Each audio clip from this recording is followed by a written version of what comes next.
Саг видео үзүүлж байна. Дэлхийн хамгийн аюултай 10 шашны бүлэглэл. Калт буюу шашны бүлэглэл нь олон нийтийн этгээд гажууд гэж үздэг итгэл үнэмшил болон зан үйлийг дахин шүтдэг нийгмийн цөөнх юм. Бүлэглэлүүд ихэнх тохиолдолд үнэнч дагагчдаас их хэмжээний мөнгө, цаг хугацааг шаардах бөгөөд заримдаа хамгийн том төлөөс буюу амь насыг нэхэгч тохиолдол бий. Ингээд шашныг харах өнцгийг оронгоор нь өөрчилж болох жишээнүүдийг танилцуулъя. 10. Саентологи. Судлал зүй. Жагсаалтанд багтаж орсон бусад бүлэглэлүүдтэй харьцуулахад Саентологи нь мөнхлийг зөгөнд гүйжгэлсэн нөлөөлөл нь дэлхийд даяар өргөн тархжээ. Бусдыг оюун санаагаар нүдэрддэг, санхүүгийн бэрхшээл түлхэж оруулдаг. Бүлэглэлээс гарахыг оролдсон нэгний амийг хороох зэрэг гэмтэргийн шинжтэй үйл ажиллагааг явуулдаг гэх мэтээр Саентологиг буруудхан шөмжлөгчд олон. Уг бүлэглэлийг 1947 онд Л. Рон Хаббард гэгч Лос Анжелесын Лаврейд анх офисаа нэм байгуулж ижив. Саентологийн зорилго нь хүний бие махбодыг хачиргалтай төхөөрөмж ашиглан эрчим тэмчилгээ, засал хийж, гаригийн нөлөөллөөс цэвэрлэх аж. Саентологийн дэлхийд даяар салбартай боловч олонд хамгийн танигдсан нь Лос Анжелест байрлах алдартнуудын төв ба тэнд ихэнх алдартай дагагчид нь ирж өөрийгөө цэвэрлэдэг байна. 9. Харе Кришна. Дараа төрөлд эдгэхсэд.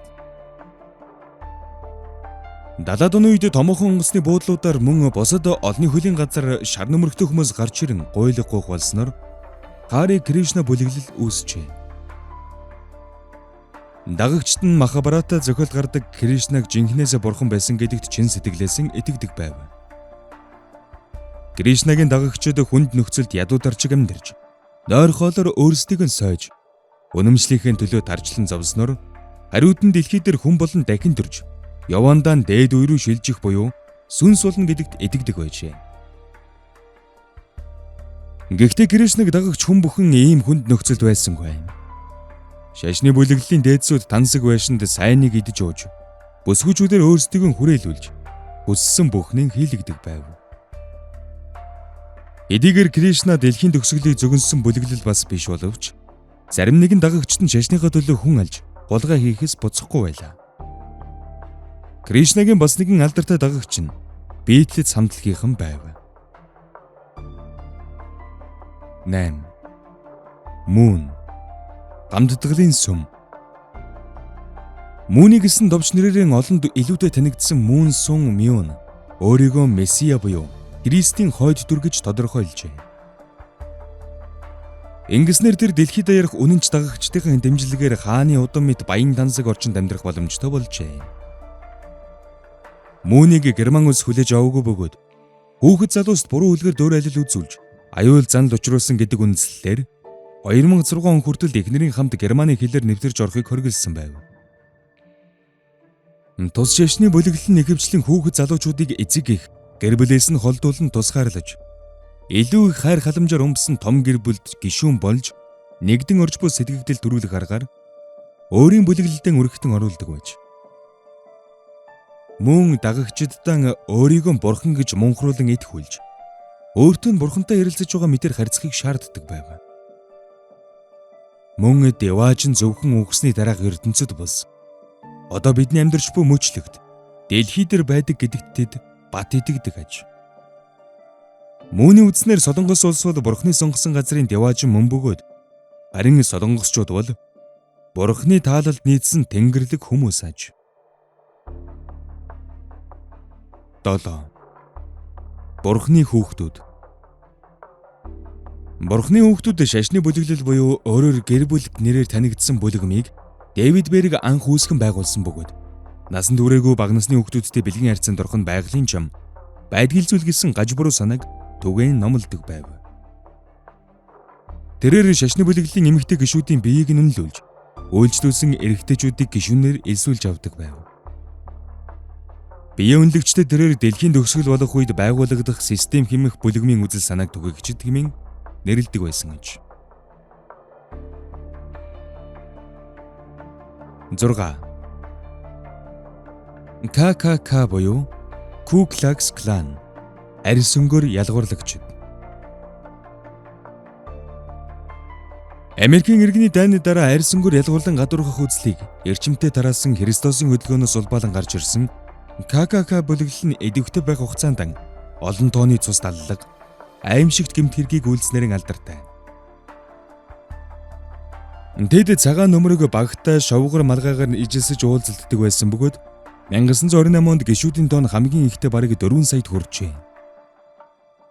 ККК бүлэглэлийн хувьд дайсан нь зөвхөн хар арьснаар хязгаарлагдаагүй бөгөөд тэд католикууд, еврейчүүд гээд цагаанаас бусад бүхэл арьснуудыг мөн дайсна гэж үздэг байв.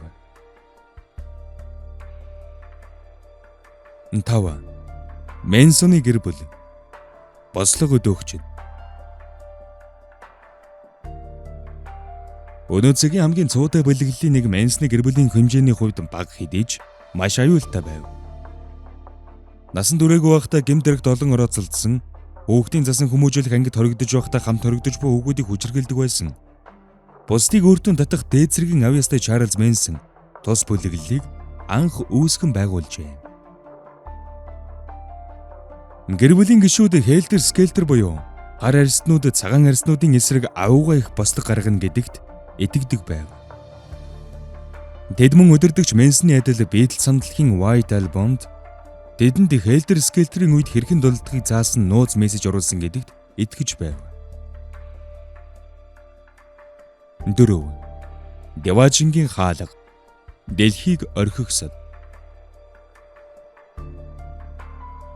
Дэлхийн сүрлийг жинхэнэ утгаар нь зөгөндөг Деважингийн хаалга хэмээх бүлэглэлийн дагагчид гар гаригийн үл мэддэг нисдэг биетэд итгэдэг байсан бөгөөд тун удахгүй тэд дэлхийн хүмүүсийг тэр чигээр нь хүүс тэмтэрч их зөвлөгөө хийх болно гэж үздэг байв. Бүлэглэлийн өдөртөгч Маршал Аплойд болон Бонни нээдлсэн номлосноор их зөвлөгөөнөөс зүгтаах ганц зарган дэлхийг яаралтай орхин явах байв. Бүлэглэлийн дагагчид өөрийн биеийг орхин дээд төрлөг олж авах замаар дэлхийг орхих зааварчилгааг тарааж сургуульдхийн бэлдэж байсан ба энэ нь олноор амиа игүүтгэх явдлыг уриалсан оролдлого байв. 1997 онд алдарт Холли Боб сүүлдод гарч ирсэн тэдний хүлээж байсан дохион байж. Солирын үзүүрт харгаргийн хөлөг нуугдж байгаа гэдэгт итгэсэн өдөртөгч Аплойд дагагчдаа тэдэнд амиа хорлох заавар өгсөн байна. 1997 онд Сан Диего хотод орших байшингаас Аплойд болон түүний 38 үнэнч дагагчийн цогцос олджээ. 3. Нарны хийдийн бүлгэм. Авралын аялал. Бусдыг өөртөө татахтаа тун сайн Люк Чориг их чадварлаг өдөрдөгчөөр өдөрдүүлсэн нарны хийдийн бүлгэм нэртэй бүлэглэл мөн дэлхийн сүрлийн талаар номлодог байв.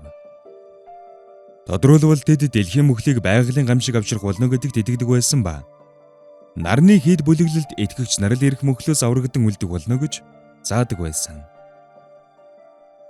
Бүлэглэлийн үнэнч дагагчид амиа хорлохын жинхэнэ авралыг авчирна. Амиа хорлсноор алсад орших Сириус од руу очих авралын аялал нь эхлэн гэдэгт жинхнээсэн итгэж байв. Улмаар 1994 онд Швейцарын Женев хотод байрлах байгууламжинд тус бүлэглэлийн нийт 53 гишүүн амиа хорлсон нь олджээ. Хийсэн үйлийнхэн хариуд дагагчдаас нийт 93 сая доллар хурааж авсан бүлэглэлийн удирдагч Жори өөхөксдийн дунд нас орсон байсан бөгөөд өөрийнхөө нь бол алсад гэлэлцэх од руу хүрэх авралын аяндан гарсан байж. 2. Давидуудын бүлгэм. Төрийн эсрэг. Америк нэгдсэн улсын төр бол Бурхны дайсан гэсэн гол номлол уг бүлэглэлийг Дэвид Кореш гэгч байгуулжээ. Тэрээр Техасын Вако дахь байгууламжинд улс төрчдийг айлган сөрдүүлэх. Хэрэгтэй бол тэдний эсрэг тулалдахад бэлтгэж, дагагчдаа зэвсгээр хангаж, зааварчилгаа өгн нэг ёсондон бэлэн байдалд байлгадаг байв. Кореш нь бас өөрийгөө месиа гэж өргөмжлөн эмэгтэй дагагчдтайгаан зугаацдаг байлаа. 1994 онд 2 дугаар сард 12 настай насанд хүрээгүй хүүхдийг хүчирхийлсэн, ойл бусаар зэвсэг цуглуулан хадгалсан байж болзошгүй зэрэг үндэслэлээр геналтын байгууллагаас Давидуудын байгууламж руу шалгалт оруулжээ. Улмаар хоёр талын хооронд мөргөлдөн гарч албаныхны цацсан нулимс асгаруулагчийг галавалцаж бүлэглэлийн нийт 76 гишүүн гал дамиа шатан алджээ. Одоо хүртэл гал гаргасан олон хүний өгүүлбэрийн хариуцлага хүлээх хэрэгтэй талаар маргалдсаар л байна. Миний хувьд бол Америкийн засгийн газар тэднийг алах тушаал өгсөн бөгөөд эргийг нуун далдлахын тулд ийм мэдэгдэл хийсэн байж болзошгүй. 1. Ардын хийд. Ардын хийдийн өдөрдөгч Джим Джонс баг байхаас л шашин бас өглийг улаарын сонирхдог байв. Ийм нэгэн ердийн бус гэмээр эхлэлээс Джонс бусдыг оюун санаагаар удирдан монхруулах бусармаг бүлэглэлийн тэргүүлэгч нь болжээ. Тэрээр өвглийн талаарх далд сонирхлоо социализм нэрийн дор далдлан нууж жинхэнэ гэгэрлийг олсноор социалист үзэл бодлыг бүрэн дүүрэн ойлгоно гэж номлодог байв. Түүнчлэн Библийг утга учиргүй хий дэмэрэл гэж дагагчдаа түгээдэг байсан ба түүний номлол шинжлэгдэхийн хэрээр дагагчдын тоо нэмэгдэж байв. Джонсыг дагагчдаа хүчирхийлсэн, хууль бус үйл ажиллагаа явуулсан гэх олон сөрөг мэдүүлэг ирсэн учраас тэр Америк нэгдсэн улсыг орхин явах шаардлагатай болжээ. Тэрээр Америкаас Гвайнд нүүн ирсэн бөгөөд тэндээ шин суурьшлийн бус байгуулж Джонстаун гэж нэрлэв. Тэр үед Джонс бүлэглэлийг нь Америкийн засгийн газар мөшгөж байгаа баригдвал тэд бүгдийг нь тамдан зовоож алах болно гэж дагагчдаа итгүүлээд бөөнөрөн амиа хорлохыг уриалжээ. Үүнд нь итгэсэн 909 дагагч хортой ундаа ууж амиа хорлсон нь шашны бүлэглэлийн түүхэнд хамгийн олон хүнийг хамарсан амиа хорлолт болон бичигджээ.